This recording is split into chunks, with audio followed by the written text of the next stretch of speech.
ഈ കഴിഞ്ഞ കുറച്ച് ദിവസമായിട്ട് രാഹുൽ മാങ്കൂട്ടത്തലിൻ്റെ വിഷയമൊക്കെ ഈ കോൺഗ്രസിനകത്ത് സംസാര വിഷയമാണെങ്കിൽ പോലും പുറത്തുള്ള രാഷ്ട്രീയ പാർട്ടിക്കാർ ശരിക്കും അത് ആഘോഷിക്കുന്നുണ്ട്. ഇടതുപക്ഷമായാലും ശരി, BJP ആയാലും ശരി. അപ്പോൾ സ്വാഭാവികമായിട്ടും VD സതീശൻ ഉൾപ്പെടെയുള്ള ആളുകൾ ഇടതുപക്ഷത്തിനെതിരെ ഇനി അടിക്കേണ്ടതില്ല, അവർക്കെതിരെ ഓൾറെഡി കുറേ ആരോപണങ്ങൾ ഉള്ളതുകൊണ്ട് തന്നെ BJPക്കെതിരെ എന്തടിക്കാൻ കിട്ടുമെന്ന് അന്വേഷിക്കുന്ന ഘട്ടത്തിലാണ് നമ്മുടെ സന്ദീപ് ജി വാര്യർ എൻ്റെ കയ്യിലൊരു ബോംബുണ്ട്. അപ്പോൾ സ്വാഭാവികമായിട്ടും അവർ വിശ്വസിക്കും. VD സതീശൻ എന്നല്ല, കോൺഗ്രസിൻ്റെ എല്ലാ നേതാക്കളും വിശ്വസിക്കും. കാരണം ഇവൻ അവരുടെ കൂടെ കുറേ നാൾ നിന്നതാണ്. അപ്പോൾ ഇവൻ്റെ കയ്യിൽ എന്തെങ്കിലും സാധനം ഉണ്ടാവും. അപ്പോൾ നമുക്ക് മേടിച്ചത് ആഘോഷപൂർവ്വമായിട്ട് അങ്ങ് പൊട്ടിക്കാം എന്ന് പറഞ്ഞിട്ട് തയ്യാറാക്കി വെച്ചത് ഒരു നനഞ്ഞ പടക്കമാവാൻ സാധ്യതയുണ്ടെന്നാണല്ലോ ഇപ്പോൾ കേൾക്കുന്നത്. അതെ, കഴിഞ്ഞ ഇലക്ഷനും അതിന് മുമ്പത്തെ ഇലക്ഷനിലൊക്കെ പൊട്ടിച്ച അതേ ശിവകാശി പടക്കമായിട്ടാണ്. ശിവകാശി നല്ല പടക്കം. അതല്ല, എവിടെയോ ലോക്കൽ മെയ്ഡ് ശിവകാശി എന്നും പറഞ്ഞാണ് പറ്റിച്ചത് ഈ പാവം VD സതീശന്. ഇദ്ദേഹം ചാടി അങ്ങ് വീണതാ. അതായത് എൻ്റെ കയ്യിലൊരു സാധനമുണ്ട്, നേതാവ് പറഞ്ഞോ എന്ന് പറഞ്ഞപ്പോൾ തന്നെ എൻ്റെ കയ്യിൽ ബോംബുണ്ടെന്ന് സതീശൻ പറഞ്ഞു. അതിനുശേഷം ആണ് ബോംബ് എന്താണെന്ന് സതീശൻ അറിയുന്നത്. അപ്പം പിന്നെ ഇനിയിപ്പോൾ പറയാതിരിക്കാനും പറ്റില്ല, വേറെ ബോംബും കയ്യിലില്ലാത്തത് കൊണ്ട് ഇതെടുത്ത് പൊട്ടിച്ച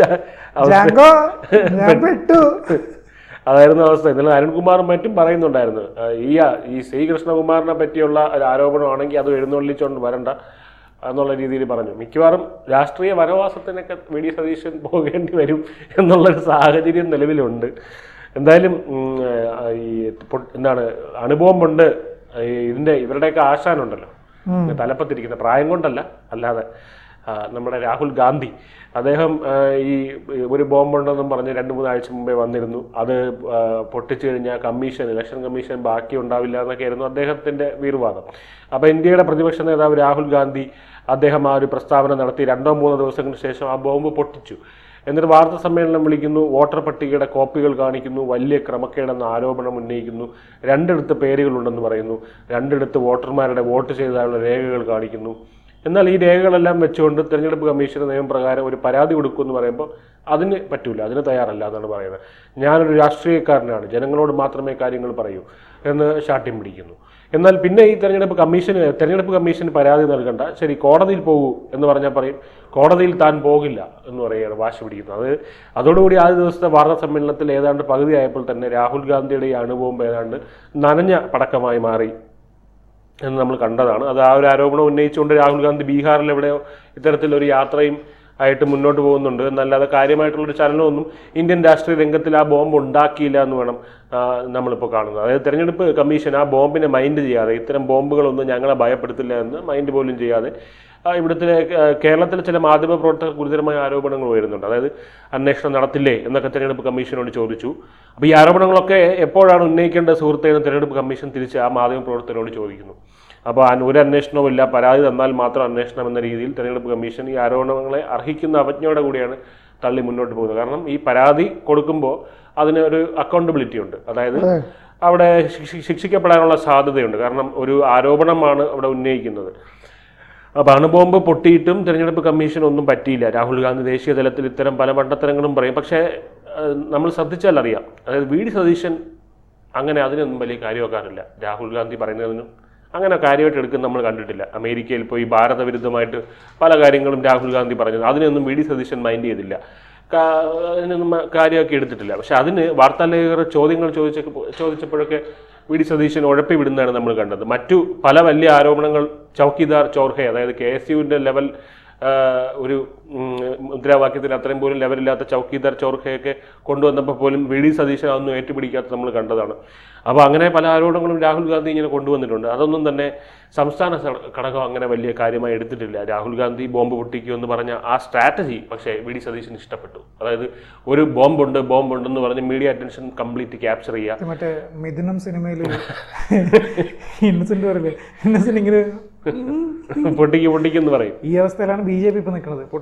പൊട്ടിച്ചിട്ട് വേണം ഞങ്ങൾക്ക് ബാക്കി പറയാനുള്ള രീതിയിൽ. അപ്പം ഇതില് ബോംബ് ഉണ്ടെന്ന് പറഞ്ഞൊരു മീഡിയ അറ്റൻഷൻ ക്യാപ്ചർ ചെയ്യും. അപ്പൊ ഇപ്പൊ തന്നെ അങ്ങനെ ബോംബ് ഉണ്ടെന്ന് പറയുമ്പോൾ രാഹുൽ മാങ്കൂട്ട ചർച്ചയിൽ നിന്ന് വെളിയിൽ പോവുകയാണ്. അപ്പോൾ അവിടെ ഒരു അറ്റൻഷൻ മുഴുവൻ ക്യാപ്ചർ ചെയ്തിട്ട് ലാസ്റ്റ് പൊട്ടിക്കുമ്പോൾ ഇതാ പിന്നെ ഇനിയിപ്പോൾ എല്ലാവരും VD സതീശന് നെഞ്ചത്ത് കയറും. രാഹുൽ മാങ്കൂട്ട പിക്ചർ ചെയ്ത് ഔട്ടായി, അവിടെ സ്ട്രാറ്റജി വർക്കാവുന്നുണ്ട്.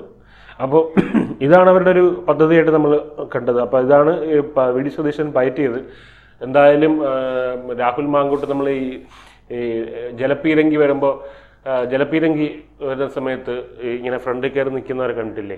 പെൺകുട്ടികളുടെ മുമ്പിൽ ചില ആങ്ങളമാരുണ്ട് ഇങ്ങനെ അവരുടെ സ്ത്രീ പോരാളികൾക്ക് മുമ്പിൽ ചെന്ന് ഇങ്ങനെ നിൽക്കുന്ന നെഞ്ചൊക്കെ വിരിച്ച്. അതുപോലെ വി.ഡി. സതീശൻ രാഹുൽ മാങ്കൂട്ടത്തിന് വേണ്ടി ഇരയായി, അല്ലെങ്കിൽ അങ്ങനെ ഒരു കാഴ്ചയാണ് നമ്മളിപ്പോൾ മാധ്യമങ്ങൾ വി.ഡി. സതീശനെയാണ് വലിച്ചു കീറുന്നത്.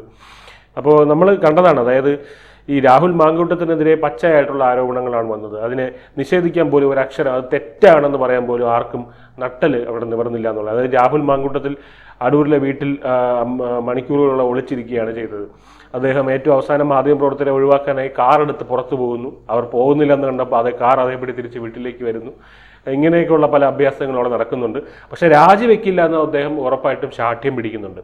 ആദ്യത്തെ ദിവസം വി.ഡി. സതീശൻ എന്ന് പറയുന്ന ഒരു അച്ഛൻ മകളോട് ഒരു അച്ഛനോട് മകള് വന്ന് പരാതി പറഞ്ഞിരിക്കുന്നു എന്നൊക്കെയുള്ള ഡയലോഗുകളായിരുന്നു. ഞാൻ അതിൻ്റെ എല്ലാം ചെയ്യും, എന്തൊക്കെ ചെയ്യാൻ പറ്റുമോ അതൊക്കെ ചെയ്യും. ആദ്യം യൂത്ത് കോൺഗ്രസ് പ്രസിഡന്റ് സ്ഥാനത്ത് നിന്ന് മാറ്റി അതിൽ തീരുമോ എന്ന് ചോദിച്ചപ്പോൾ ഇല്ല, വീണ്ടും ആരോപണങ്ങൾ വരുന്നുണ്ട്, തീർച്ചയായും ശക്തമായ നടപടി സ്വീകരിക്കും എന്നൊക്കെയാണ് വി.ഡി. സതീശൻ പറഞ്ഞത്. കോൺഗ്രസിൻ്റെ തലമുതിർന്ന നേതാക്കന്മാരെല്ലാം ഒരു നിമിഷം വൈകാതെ MLA സ്ഥാനം രാജിവെക്കണം, രാഹുൽ മാങ്കൂട്ടത്തിൽ അത് CPM-ഓ BJP-യോ ഒന്നും ആവശ്യപ്പെട്ടിട്ടില്ല. ഇവരുടെ തന്നെ തലമുതിർന്ന നേതാക്കൾ എന്ന് പറയുന്നത് രാഹുൽ മാങ്കൂട്ടത്തിൽ രാജിവെക്കണമെന്ന് വരുന്ന നേതാക്കൾ. പ്രശ്നം എന്താ വെച്ചാൽ ഇവർക്ക് എല്ലാവർക്കും ഇനി അടുത്ത തവണ ഭരണം കിട്ടിയില്ലെങ്കിലോ എന്നുള്ളൊരു പേടിയുണ്ട്. ഈ ഒറ്റ കാരണത്തിൽ അടുത്ത തവണ ഭരണം കിട്ടിയില്ലെങ്കിൽ ഇവരെല്ലാം വീണ്ടും പ്രതീക്ഷിച്ചിരിക്കേണ്ടി വരും.